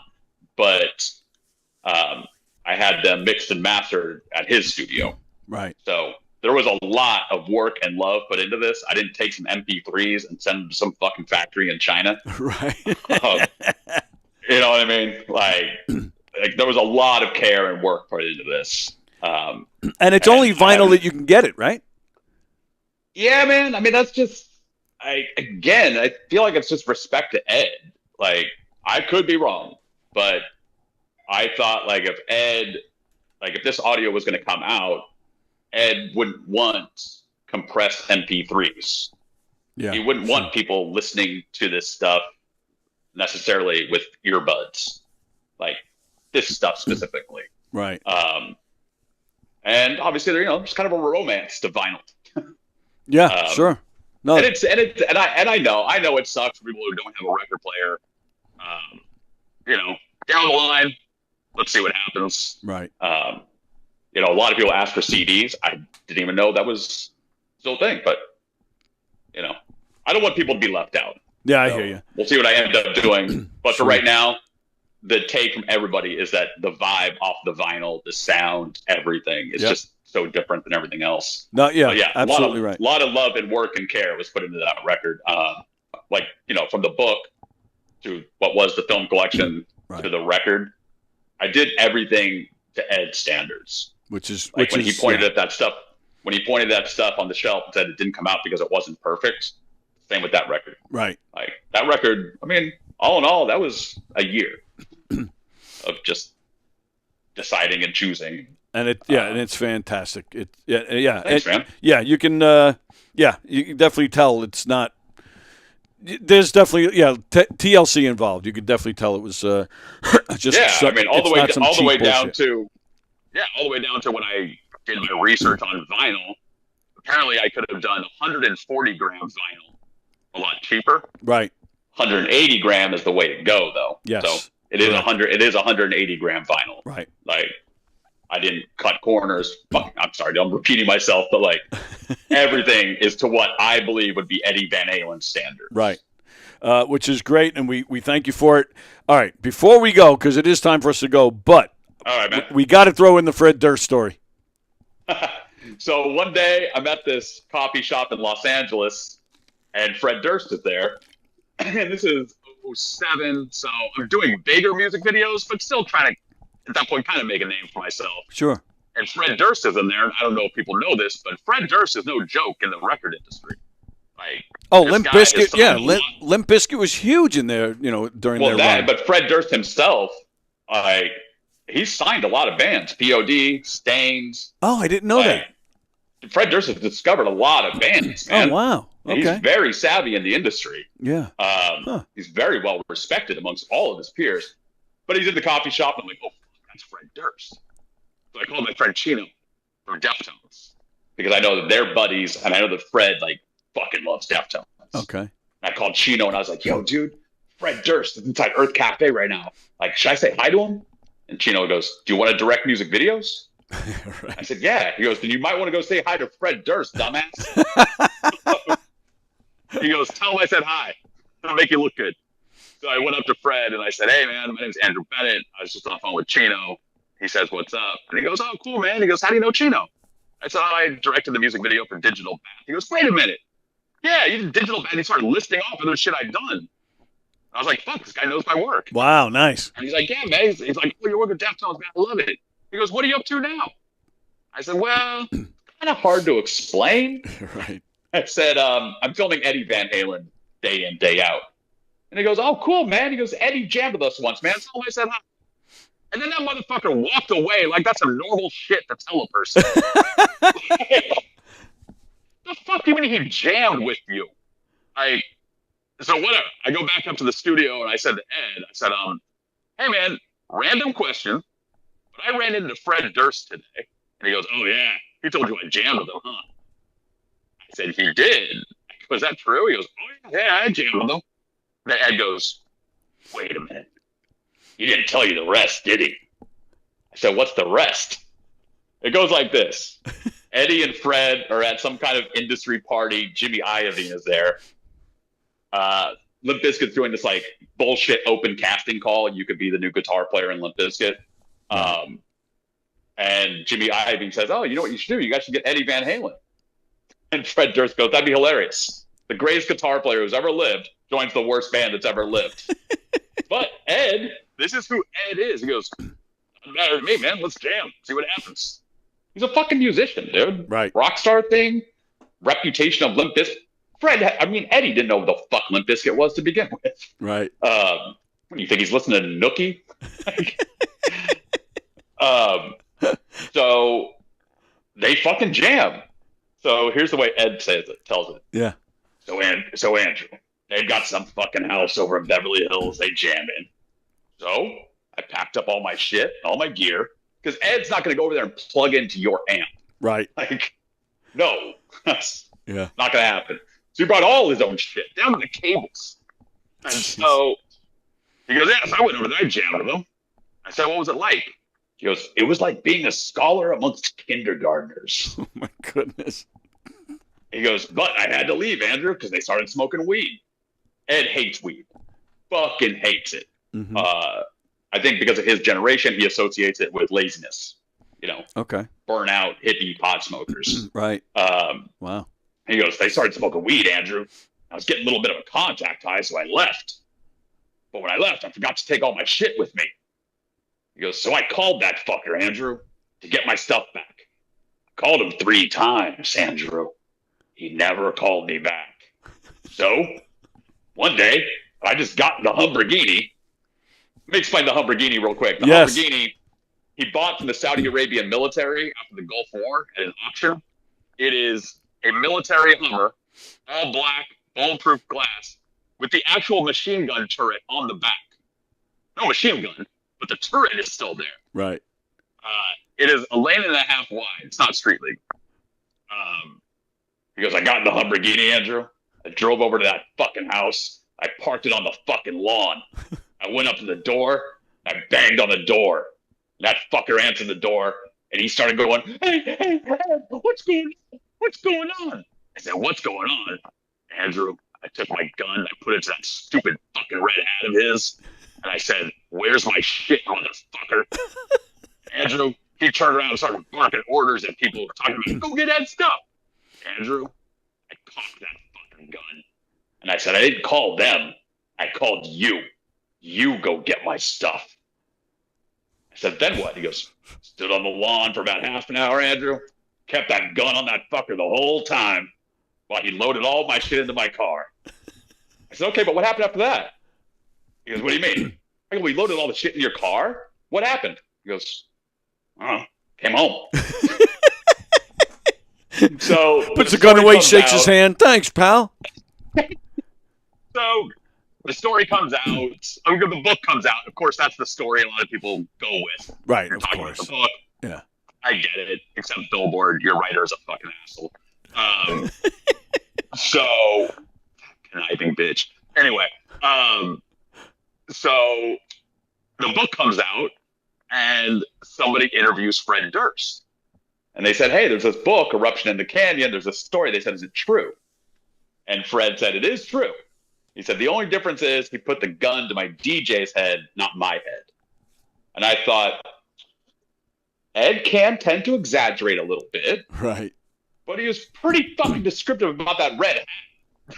Yeah, true. And so the thing about the book is I really stand behind all these stories. 99% of them, I filmed it. It's on film. Right. Fred's I didn't film, nor was I even there for. Right. I was there for DEF CON. I was there for the guys breaking in. Fred I wasn't there for, so I wrote Fred Durst, and I said, hey, man, what I just said to you, I go, I pride myself on the fact that, like, all this stuff is factual. I said, I read your interview. Out of respect to you, I will take that story out in the next printing. Credit to Fred Durst. He wrote me back 2 minutes later. And he said, don't you dare take that story out. It's fucking hilarious. Oh, it's such a great story. I love that. So credit to Fred Durst. The book will be back on Amazon around the end of September. Currently sold out, but they're currently en route. So Yeah. Wait for it on Amazon. I looked this morning and I saw one for $3,000 on Amazon. No joke. I saw that too. No joke. No, Yeah. Some people sent me the link and I saw it for $3,000. Yep. And I was just like, there was a weird part of me that was like, oh, I'm kind of honored. Right. And then there was a part of me that's like, fuck you, dude. $3,000? Yeah. Unless that book comes with $2,930 stuck in the middle of it, it's not worth $3,000. It better come with a naked Valerie Bertinelli for $3,000. No shit. So, yeah. So I think that guy must think it's out of print. I'm going to have Amazon put a, release date on there. Good. I'll have them. I could have them take down the guy that's selling it for $3,000, but I think it's kind of funny. Oh, Plus, yeah, absolutely. I wouldn't let him keep it up. So when mine comes out for $70, his is just sitting there, and to quote Fred Durst, like a chump, like a chump. Totally worth it. So thanks, man. Be on the lookout for that. And the record too, vhsessions.com. It's fantastic. There's also a couple of there's like 3 samples on the website too. Okay.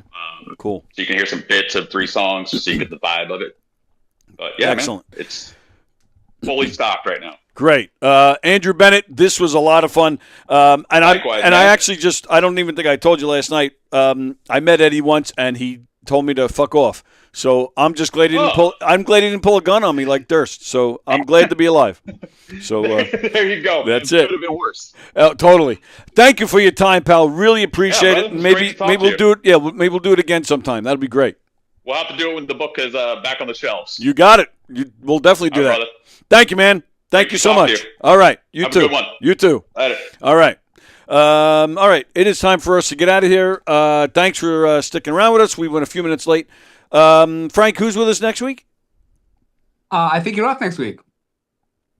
Aren't you? Well, you're right, but I am recording. So, okay. So I told you I'm recording. I told you. I forgot. Oh, all right. So I told you to come in for the recording. We're talking to his name is Rick. Rick, forgive me, I don't know your last name, but Rick is the singer in a Phil Collins tribute band. Okay. So we're going to talk to him. They're playing. So August 8th, they're playing in Farmingdale. But this Monday, also, I believe the band Seconds Out is coming in, joining us in the studio. They're playing next Thursday at my father's place in Roslyn. So Nice. a lot of Phil Collins stuff going on. But now also, so we just booked Andrew Bennett yesterday, which is why he was nice enough to come on. So I was scrambling trying to get other people, for today's show. But one person I didn't hear from until after I booked Andrew Bennett. And Frank, maybe you can even help me. I don't even know how to say it. Charlie Dechant? Do you know who I'm talking about? No, I don't.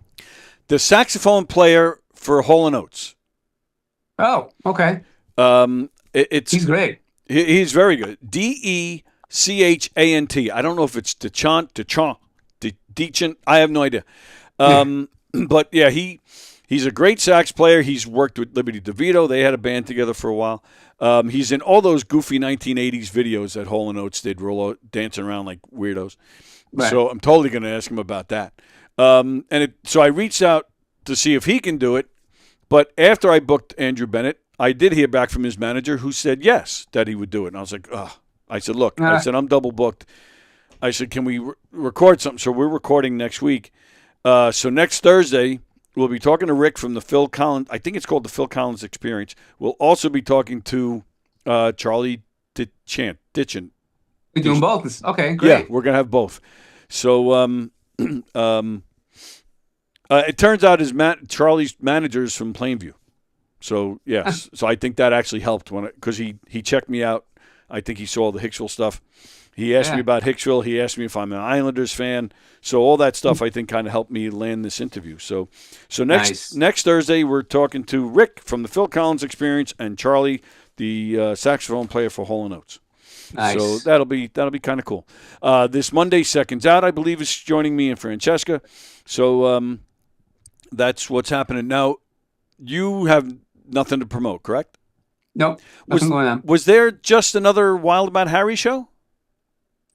Last week, yeah. Weren't you supposed to do that?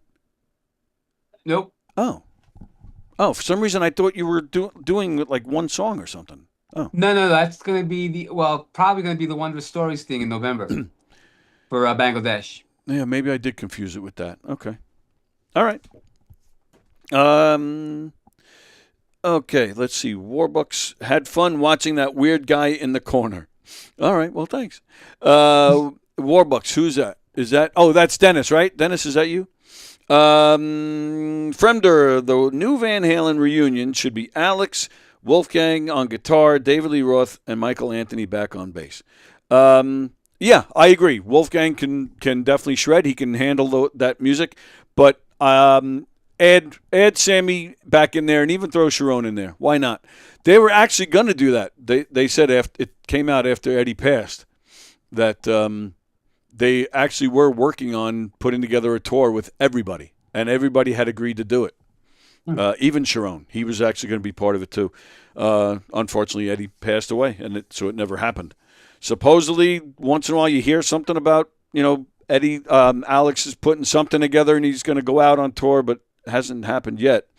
He did announce earlier this year that he is taking some music that they recorded, and he is going to release it. He just wants to put some finishing touches. And he said, too, he wants to find a singer to put lyrics to it. So I don't know if that's the big announcement today, that David Lee Roth is going to do it or not. I don't know. David Lee Roth was on tour. He just canceled the remaining of his dates. I saw that. Yeah, but now, boom, all of a sudden they announce he's joining Alex tonight at some TED Talk thing. So, yeah, that'll be interesting. All right. So we're getting out of here. Thanks for staying a little late with us today. What's happening today? We have, so Circling the Drain was not on last night. They're coming on tonight. I believe it's 6 or 6:30 they're coming on. Nick Greystone is on tonight at 8 o'clock. He's talking to, Peter North, porn star Peter North. So that'll be interesting. Tomorrow I'll be in here. Rosie is in here tomorrow. Joining us tomorrow is a woman by the name of Jennifer Honigman. She has she's doing this thing on social media called Lemon Drop Healing. Basically, she's trying to go natural, saying you don't need meds, and diet will get you through anything. That's a very basic, poor description of what she does. So she's going to be in here tomorrow with me and Rosie to talk about it. And that'll do it. All right, so we're out of here. Once again, we thank you for sticking around late with us today. Thank you, Francis, for hanging out with us today as well. Absolutely. And you'll be back. So you'll be joining me when I record these interviews. Yes. Yep. Okay. All right. So let me get through the list here. Don't forget, Knock 'em Dead. We're doing some murder mysteries October 30th and December 12th. Go to govs.com to get all the info there. Go to knockemdeadcomedy.com to get info on us as well and see other dates we have. Joe, no, scratch that. What do we got? The Bingo Palooza is here at Governor's tomorrow night. Olga Namer here at Governor's Saturday night.